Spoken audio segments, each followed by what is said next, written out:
મહારાષ્ટ્રીયન સેવા મંડળ અંકલેશ્વર તથા હિન્દુ ધર્મપ્રેમી જનતા અને વિવિધ સામાજિક સંસ્થાઓના સહયોગથી છત્રપતિ શિવાજી મહારાજની જન્મજયંતિ નિમિત્તે શોભાયાત્રાનું આયોજન કરવામાં આવ્યું હતું.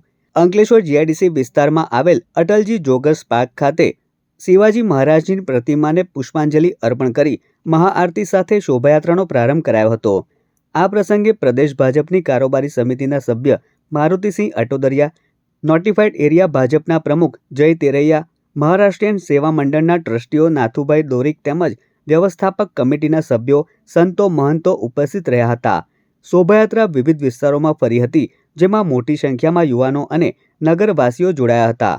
દ્વિતીય સંચાલકજી ગુરુજીનો પણ આજે જન્મદિવસ છે, ત્યારે શિવાજી મહારાજ ને જે યાદ કરીમાં આજે જન્મદિવસ ઉજવાઈ રહ્યો છે, ત્યારે મહારાષ્ટ્ર મિત્ર મંડળ અંકલેશ્વર ને ખૂબ ખૂબ શુભકામનાઓ પાઠવું છું.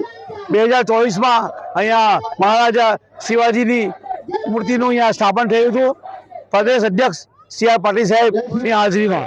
ત્યારે આજના આ શુભ દિને સૌને શુભેચ્છા પાઠવું છું અને શિવાજીના વિચારો જન જન સુધી પહોંચે.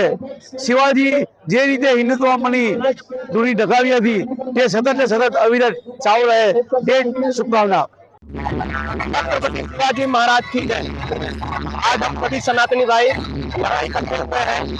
छत्रपति शिवाजी महाराज जयंती में समस्त हिंदू समाज यहाँ इकट्ठा हुआ है और 20 संस्थाएं मिलकर के छत्रपति शिवाजी की जयंती मना रही हैं और हमें छत्रपति शिवाजी की जयंती मनाने में गर्व है कि हम सभी लोग हिंदू कहलाने का गर्व अगर छत्रपति शिवाजी नहीं करते तो समस्त हिंदू समाज में या तो लोग टोपी पहन के घूमते होते या तो धर्म परिवर्तन हो गया होता.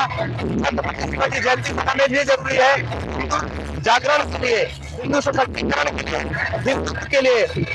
छत्रपति शिवाजी महाराज की जय भवानी.